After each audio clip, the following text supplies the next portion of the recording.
Vamos a ver el tema 6 de desinfección del material sanitario, que es el tema, obviamente, que viene después del tema de limpieza y previo al de esterilización. Recordad que decíamos en el tema anterior que para poder llevar a cabo alguna de las técnicas de saneamiento de instrumental o de materiales sanitarios, tales como la desinfección o como la esterilización, que están destinadas específicamente a eliminar microorganismos, había que llevar a cabo una limpieza previa, porque si no está perfectamente limpio el material, el instrumental, la desinfección o la esterilización no van a funcionar adecuadamente, no van a cumplir bien con su cometido. Entonces, en este tema queda bastante cortito, solo con 2 apartados, porque los he agrupado para que los vídeos sean un poco más largos, porque no podía salir vídeos solo con 2 minutos o 3 minutos.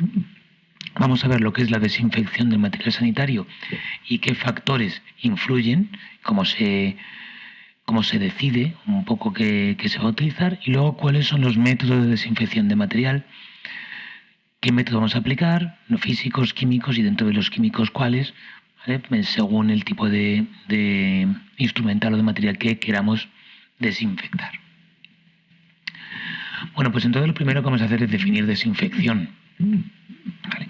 La desinfección del material sanitario o de cualquier cosa es una técnica de saneamiento que se supone que recibe de forma global cualquier forma de eliminar microorganismos de alguna parte, cuyo objetivo es destruir microorganismos patógenos y también no patógenos, pero lo hacemos para eliminar los patógenos que se hallan en las personas, en los animales, en los ambientes, en las superficies o en cualquier otra cosa que se nos ocurra. ¿Vale? Entonces, elimina microorganismos de forma vegetativa. ¿Esto qué quiere decir? Que elimina los microorganismos en la forma en la que llevan su vida normal, es decir, en la que se nutren, se relacionan y se reproducen, pero no son eficaces en otras formas de vida de los microorganismos. ¿Y cuáles pueden ser estas? Bueno, pues en el caso de las bacterias, las endosporas, que ahora os contaré lo que son, y en el caso de esas entidades especiales que describimos en el tema 1, que son los priones, ¿vale? Que los priones no tienen una forma vegetativa, por lo tanto no se les puede eliminar en su forma vegetativa, que es la función que tiene por la intensidad, digámoslo así, que tiene la desinfección. Entonces, para eliminar completamente todo elemento vivo o susceptible de recuperar la forma vegetativa, tendremos que recurrir a la esterilización, que es mucho más complejo y que lo veremos en el tema siguiente, el tema 7. Entonces, ¿qué es una endospora? Pues una endospora es una estructura de resistencia que algunas bacterias del género Firmicutes producen, ¿vale?, con la función de asegurar su supervivencia en tiempos o en momentos de tensión ambiental. Es decir, la bacteria en su estado vegetativo cumple con sus funciones normales, pero cuando por una cuestión ambiental, desecación, radiación, calor, enzimas, desinfectantes, trituración mecánica, lo que sea, ¿vale?, las bacterias reducen su superficie y su organismo a una estructura muy pequeña que queda rodeada por una cubierta muy resistente, y que eso es lo que se llama endospora. Cuando llega el momento en el que las condiciones ambientales vuelven a ser las adecuadas para la vida normal de estos microorganismos, se rehidratan, eliminan las capas de estructura externa y recuperan su vida normal y siguen tal cual. Por eso no resisten, por eso no mueren con la desinfección, porque la desinfección somete a las bacterias a un estrés que mata a las formas vegetativas, pero aquellas que son capaces de resistir a esas situaciones, pues obviamente resisten, formando estas bacterias. Tenemos encima el problema de que Firmicutes son unas bacterias que provocan bastantes enfermedades. Dentro de Firmicutes hay un montonazo de géneros, ¿vale? Es una familia, perdón, Firmicutes, no un género, ¿vale? Dentro de Firmicutes están los géneros Bacillus, por ejemplo, que son los que provocan el anthrax, o el género Clostridium, que son Clostridium tetani, que produce el tétanos, Clostridium botulinum, que produce el botulismo, Clostridium perfringens, que forma o que produce la gangrena gaseosa. Se ha descrito que algunas bacterias de otra familia, como son las micobacterias, donde estaría la tuberculosis, por ejemplo, que también son capaces de producir endosporas, pero hay no está muy claro, ¿vale? Se ha descrito en algún estudio, pero todavía no es algo que forme parte, digámoslo así, de los libros de microbiología habituales. Entonces, desde una perspectiva muy estricta o más estricta o propiamente hablando con más propiedad, vamos a distinguir los términos desinfección y asepsia o antisepsia. Y vamos a utilizar desinfección y desinfectar y desinfectante para tratar aquellos productos que van a eliminar las formas vegetativas de los materiales inertes, ¿vale? Como una mesa o un bisturí o un suelo o una bata. Y sin embargo vamos a referirnos a antisepsia o asepsia y a los productos que se utilizan como antisépticos cuando vamos a intentar eliminar microorganismos que están sobre tejidos vivos, ¿vale? Como por ejemplo cuando yo voy a aplicar un producto sobre una herida para que no se infecte. Entonces, hablando con propiedad, insisto, tampoco es que sea verdaderamente obligatorio, podemos mezclarlo si queremos, pero yo desinfecto el suelo y aseptizo una herida, ¿vale? O desinfecto una mascarilla, si quisiera, ¿vale? O unas gafas, o un reloj, o una cama, pero aseptizo una herida o a una persona o a un animal, ¿vale? Antiséptico, desinfectantes. Muchas veces ocurre que los productos son los mismos, entonces yo puedo utilizar el betadine, que es la povidona iodada, en una concentración determinada como antiséptico para una herida o como para desinfectante para un tanque de agua, ¿vale? Pero la idea es esa, distinguir un poco en ese sentido. Entonces, hay 4 factores que van a determinar la eficacia de la desinfección del material. Un poco en la línea que nos movíamos en el tema anterior con lo del círculo de Skinner. Aquí vamos a inventarnos un círculo de Emilio, ¿vale? Que es como el círculo de Skinner pero con la desinfección. Y vamos a determinar 4 elementos, que son los microorganismos, el desinfectante, el material y el tiempo, ¿vale? Los microorganismos van a influir, por ejemplo, en su número y en su tipo. No es lo mismo que haya muchos que haya pocos o que sean más resistentes o menos. El desinfectante va a influir, obviamente, qué producto utilizamos para desinfectar, ¿vale? Tanto si es químico como si es físico, y la concentración que tiene. No es lo mismo una radiación ultravioleta que calor, que glutaldehído. El material, tanto por su naturaleza, si es de cristal, si es de vidrio, si es de tela, es decir, si absorbe o no absorbe el producto, como el uso que se le vaya a dar. No es lo mismo utilizarlo para un endoscopio o para un laringoscopio que para un manguito de un aparato para medir la tensión, o la presencia o no de materia orgánica, ¿vale? Un producto que está sucio por lo que sea o que es susceptible de tener materia orgánica, pues va a tener distinto tratamiento.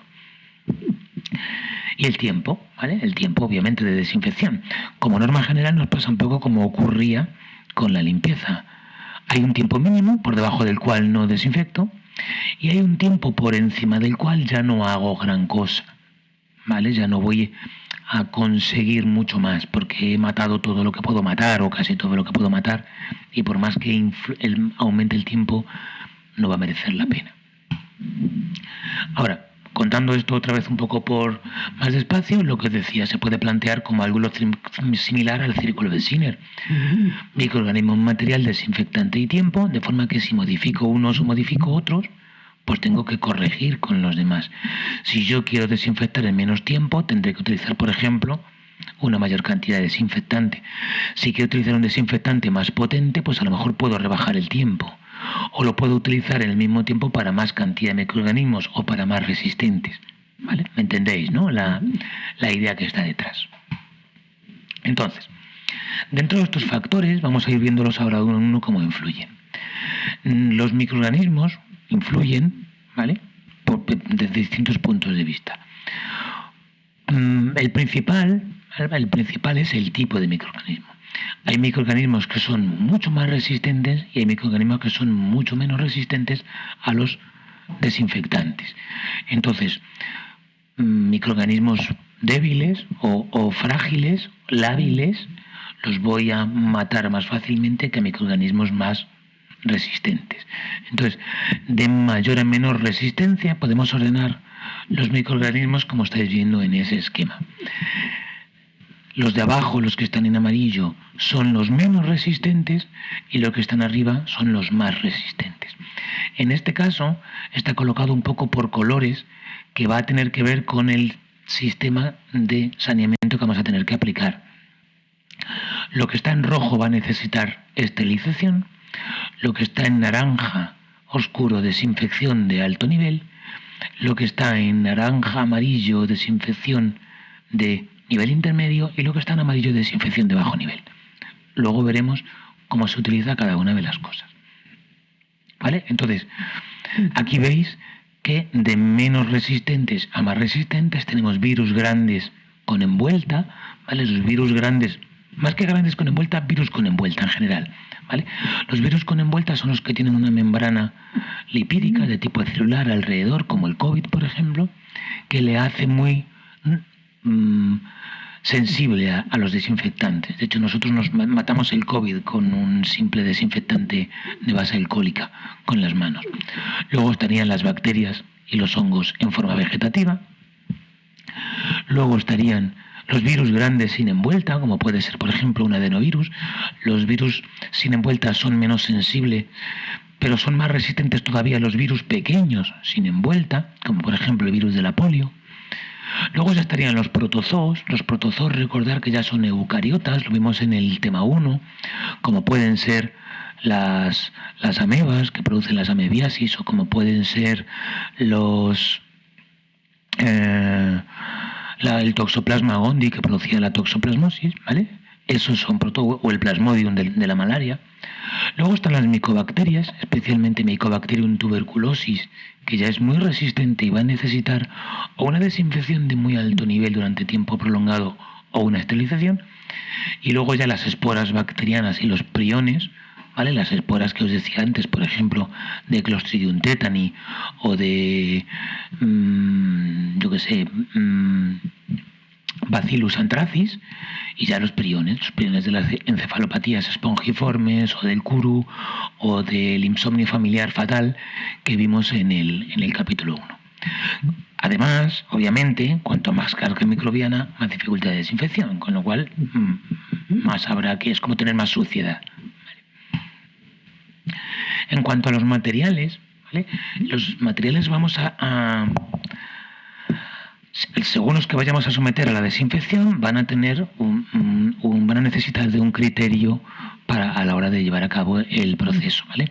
Entonces, los diferentes tipos de material que se van a someter a los distintos tipos de eliminación de microorganismos van a depender de estos tres elementos, estos tres aspectos que vemos en la diapositiva. Por una parte, su estado, que sean sólidos rígidos, que sean elásticos, que estén en polvo, que sean líquidos, que sean porosos, ¿vale? Que sean telas. Por otra parte, su resistencia al calor, su resistencia a la oxidación, su resistencia a los productos químicos, ¿vale? Que no interfiera en ellos. Y luego, la zona del cuerpo donde se van a utilizar. Es decir, si lo voy a utilizar sobre la piel, o lo voy a utilizar sobre una mucosa, o lo voy a utilizar sobre alguna cavidad interna del cuerpo. Entonces, según esto último, según la zona donde yo vaya a utilizar el instrumental o el material que quiero desinfectar, voy a tener tres tipos de material, que los clasificamos así en función de lo que se llama la clasificación de Spaulding para los materiales a la hora de someterlos a saneamiento. Por una parte, tenemos el material crítico. El material crítico es el que va a entrar en contacto con tejido estéril del organismo, es decir, el sistema vascular, ¿vale? Los vasos sanguíneos, o los aparatos a través de los que fluye la sangre, o cavidades que son internas a nuestro organismo y que no tienen comunicación con el exterior. como por ejemplo la cavidad sinovial de una articulación de una rodilla, o la cavidad pleural, o la cavidad abdominal, o la cavidad craneal, ¿vale? O una vena o el corazón. Eso se llama material crítico. Puede ser un trocar, una aguja, un catéter, un bisturí, un laparoscopio rígido o un artroscopio. Luego, por otra parte, tenemos el material semicrítico. El material semicrítico es el que va a entrar en contacto con la piel no intacta o con las mucosas, ¿vale?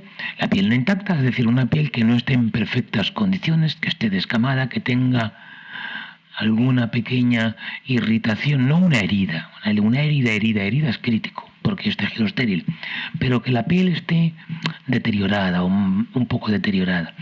Y sobre todo las mucosas. Las mucosas son la continuidad de la piel por las cavidades naturales del cuerpo, ¿vale? La piel de la boca, de la cara, se continúa en el labio y una vez que entra en la cavidad de la boca o de las fosas nasales, se convierte en lo que se llama la mucosa. Lo mismo ocurre en el tracto gastrointestinal, pero en de salida, a través del ano en el recto, o a través de la uretra, del meato urinario en la uretra, a través de la vagina, el tejido que recubre la vagina, ¿vale? El interior del aparato reproductor. Todo eso se llaman mucosas. Entonces el material que voy a utilizar ahí, como un espéculo vaginal, o como un termómetro rectal, o como un depresor lingual, ¿vale? Es material semicrítico. Y luego el material no crítico es el que entra en contacto con la piel intacta, o sea, lo que me pongo en la piel normal, en la piel sana, ¿vale? Como puede ser, por ejemplo, una cuña o puede ser una botella, ¿vale? Para orinar en la cama, ¿vale? En la siguiente tabla vamos a ver algunos ejemplos de los que ya os he contado, ¿vale? Dentro del instrumental crítico, instrumentos y dispositivos quirúrgicos, endoscopios para cavidades estériles como por ejemplo los artroscopios, catéteres cardíacos, sondas intravenosas, drenajes, agujas, implantes. Semicrítico, equipos de terapia respiratoria y anestesia, porque van por la cavidad nasal o por la cavidad oral, endoscopios para cavidades no estériles como un colonoscopio o un gastroscopio, accesorios de diálisis, termómetros rectales, sondas endocavitarias, espéculos. Vale. Y como material no crítico tenemos termómetros de axila, orinales, cuñas, desfibriladores, mangos de tensión arterial, lo que se pone en el brazo, muletas, barandillas de cama, aparato de electrocardiograma, mesas de luz, paredes, pisos, o sea, el suelo, muebles, cualquier cosa. En cuanto a el tiempo, ya hemos dicho que en términos generales, a mayor tiempo de desinfección, mayor grado de desinfección, mayor grado de la misma. No obstante, esto tiene dos limitaciones. Por un lado, hace falta un tiempo mínimo para que se inicie la desinfección, ¿vale? Por debajo de cierto tiempo no arranca la desinfección porque no difunde bien el desinfectante, no entra en contacto con toda la superficie, los microorganismos no tienen tiempo a morirse, por así decirlo. Y luego a partir de cierto tiempo ya no se logra desinfectar más, con lo cual hay que optimizar el tiempo para que sea rápido y eficaz. Tengo que ser capaz de encontrar cuál es el tiempo por encima del mínimo a partir del cual ya no mejoro significativamente. Entonces, se habla de tiempo mínimo de desinfección como el tiempo necesario para que los microorganismos desciendan hasta morir las formas vegetativas, que sería este de aquí, ¿vale? La desinfección con el tiempo, hay un punto a partir del cual los microorganismos van bajando cada vez menos, y hay un momento en el que ya para lograr una reducción mínimamente significativa de microorganismos tengo que alargar mucho el tiempo. Entonces ya no tiene cuenta seguir desinfectando. Algunos desinfectantes tienen la propiedad de cuando se les aplica durante un periodo de tiempo muy largo, va a conseguir esterilizar. ¿Veis? No deja nada, ni siquiera las formas de resistencia, alcanzando la esterilización. Pero suelen ser tiempos muy largos, de 30 horas, de 40 horas, lo veremos un poco más adelante. Siguiendo con los factores implicados en la desinfección, ahora vamos a ver los desinfectantes. Dependiendo del tipo de desinfectante y de su concentración, se establecen 3 niveles de desinfección, según la potencia, por así decirlo. Tenemos los de bajo nivel, que elimina algunas bacterias, algunos hongos y virus con envuelta, pero no a los virus sin envuelta, ni a las micobacterias, ni esporas, ni priones, es decir, lo amarillo de la gráfica anterior. El nivel intermedio, que elimina la mayoría de las bacterias, de virus y de hongos, pero no micobacterias, esporas ni priones. Y el alto nivel, que elimina todos los microorganismos, incluso algunas esporas bacterianas, pero no elimina priones. Es decir, no llega a esterilizar, pero casi.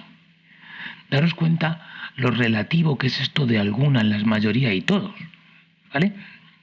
Entonces, cuando nos movemos en situaciones de productos críticos, de instrumental crítico, vamos a tener que recurrir a la esterilización para estar seguros, porque la esterilización elimina a todos, ¿vale? Por eso, un catéter intravenoso tiene que ir esterilizado, no vale otra cosa. Entonces podemos relacionar un poco la clasificación de Spaulding con los tipos de desinfección. Y podemos decir que el material crítico va a necesitar esterilización sí o sí. El material semicrítico va a necesitar desinfección de alto nivel o esterilización, aunque a lo mejor le venga un poco grande, pero no está de más. Y el material no crítico, según cual sea, va a ser desinfección de bajo nivel o desinfección de nivel intermedio. Vale, entonces, desinfectante de nivel intermedio, material no crítico de baja gama, como suelos, por ejemplo, o baños. Desinfección de nivel intermedio, material no crítico, pero como a lo mejor cuñas, o botellas, o termómetros. Desinfección de alto nivel para material semicrítico, ¿vale? Y esterilización para material crítico y algún material semicrítico que se pueda utilizar.